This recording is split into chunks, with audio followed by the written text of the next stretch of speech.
CTET जुलाई 2020 के लिए Urdu pedagogy के कुछ इम्पोर्टेंट MCQs को MM अली के ज़रिए डिस्कस किया जाएगा। आप लोग मुझे अनअकैडमी पे भी फॉलो करें और इस वीडियो को ज़्यादा से ज़्यादा शेयर करें। चलिए शुरू करते हैं। आज का हमारा पहला सवाल, कहा जा रहा है कि दुआ अपने हम जमातों से सही से बात करती है मगर दर्जा में जवाब देते वक्त हकलाती है। कोई एक बच्ची है जो अपनी दोस्तों से, अपनी क्लास फेलो से सही से तो बात कर पाती है, मगर जब उसको भरे क्लासरूम में खड़ा करा दिया जाता है टीचर के ज़रिए तो वो जवाब देते वक्त हकलाने लगती है। ऐसा उसके साथ क्यों हो रहा है?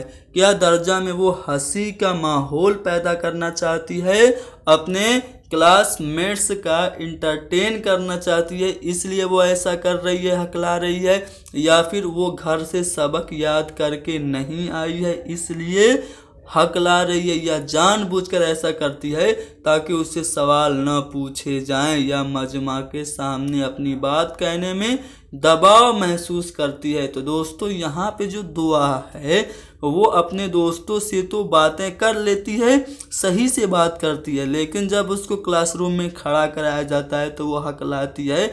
इसका मतलब ये है कि वो मजमा देख के डर गई है और वो साइकोलॉजिकल प्रेशर महसूस कर रही है, दबाव महसूस कर रही है। तो यहाँ पे चौथा ऑप्शन सही है। अगला सवाल कि चौमस्की के मुताबिक, यहाँ पे जो चौमस्की हैं उन्होंने पेडागोजी में बहुत ही महत्वपूर्ण सिद्धांत दिया जिसका नाम है भाषा विकास का सिद्धांत। भाषा विकास का सिद्धांत चौमस्की का है। इसमें उन्होंने ये कहा कि बच्चों में जो भाषा सीखने की क्षमता होती है वो जन्मजात होती है, यानी कि बच्चों में ज़बान सीखने की कुव्वत पैदाइशी होती है, उनको ऑटोमेटिक ज़बान धीरे धीरे आ जाती है, उनको उसके लिए मेहनत नहीं करना पड़ता है। तो यह है चौमस्की।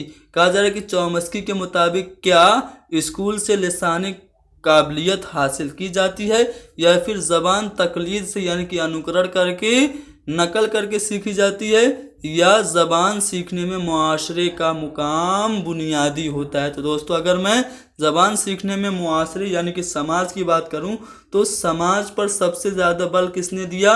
वाइगोस्की ने। वाइगोस्की ने अपने सामाजिक सांस्कृतिक विकास के सिद्धांत में विकास के 3 पहलुओं पे सबसे ज़्यादा जोर दिया।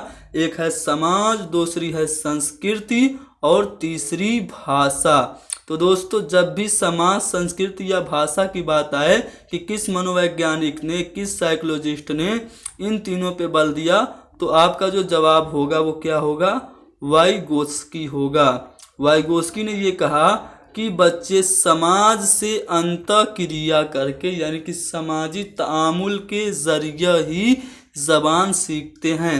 लेकिन चौमस्की क्या कह रहे हैं? चौमस्की कह रहे हैं कि बच्चे में ज़बान सीखने की कुव्वत पैदाइशी होती है, जन्मजात होती है। तो चौमस्की के जो मुताबिक है वो चौथा वाला ऑप्शन है, यानी कि ज़बान सीखने की कुव्वत पैदाइशी होती है। ये कौल चौमस्की का है। अगला जो सवाल है वो ये है कि ग्रामर की तदरीस का कौन सा तरीका निस्बतन ज़्यादा मुनासिब है। तो दोस्तों मैं अगर आपको ग्रामर की तदरीस की बात करूं तो ग्रामर की तदरीस के लिए जो सबसे बेस्ट मेथड है वो इंडक्टिव मेथड है। इंडक्टिव मेथड को हम लोग क्या कहते हैं? इंडक्टिव मेथड को हिंदी में हम लोग आगमन विधि और उर्दू में हम लोग इस्तिकराई तरीका कहते हैं। इस्तिकराई तरीका में क्या होता है दोस्तों? इस्तिकराई तरीका में पहले हम एग्जाम्पल देते हैं और एग्जाम्पल की ही मदद से हम लोग रूल तक पहुंच जाते हैं। तो ये है इस्तिकराई तरीका। इसके ठीक उल्टा यानी कि जो तरीका होता है वो होता है डिडक्टिव मेथड, जिसको हम लोग इस्तिखराजी तरीका कहते हैं। इस्तिखराजी तरीका में क्या होता है?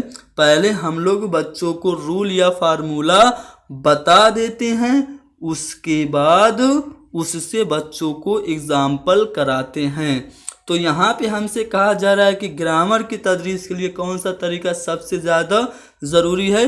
तो यहाँ पे जो आपका इस्तिकराई तरीका है, आगमन विधि है, यानी कि पहले एग्जाम्पल फिर रूल। ये तरीका ग्रामर की तदरीस के लिए, कवायद की तदरीस के लिए सबसे ज़्यादा अच्छा है। तो अगर हम चारों ऑप्शन में देखें तो यहाँ पे जो चौथा ऑप्शन है कि बच्चे को मिसालों से उसूल तक पहुँचाएं, यानी कि बच्चे मिसालों से उसूल सीखते हैं, ये जो तरीका है वो ग्रामर की तदरीस के लिए सबसे ज़्यादा मुनासिब है। बाकी के जो ऑप्शन है वो सही नहीं है। कौन सा वाला ऑप्शन सही है? चौथा वाला ऑप्शन सही है। चौथे वाले ऑप्शन में जो आपका इस्तिकराई तरीका है उसकी बात हो रही, यानी कि पहले मिसाल फिर मिसाल से ही रूल यानी कि उसूल तक जाएं। तो चौथा ऑप्शन सही हो गया। अगला जो सवाल है वो ये है कि पोर्टफोलियो बहुत ही इंपॉर्टेंट है। पोर्टफोलियो क्या होता है? तो दोस्तों पोर्टफोलियो में बच्चों की हर किस्म की पेशरफ्त का, यानी कि हर किस्म की उसकी आगे की जो तालीमी लियाकत से मुतालिक जितनी भी चीज़ें होती हैं सबका मुकम्मल हिसाब किताब होता है, वही पोर्टफोलियो होता है। यानी कि पोर्टफोलियो एक दस्तावेज होता है जिसमें हम बच्चे का सभी एजुकेशनल प्रोग्रेस से रिलेटेड सभी उसकी जानकारियां उसमें रखे रहते हैं। दोस्तों अगर आप लोग चाहते हैं तो मैं पोर्टफोलियो पर एक अलग से वीडियो बना दूंगा छोटी सी। फिलहाल यहाँ पे ये जान जाइए कि पोर्टफोलियो के लिए कौन सा वाला ऑप्शन सही है? चौथा वाला ऑप्शन सही है, यानी कि पोर्टफोलियो बच्चे की हर किस्म की पेशरफ्त का मुकम्मल हिसाब किताब यानी कि लेखा जोखा है।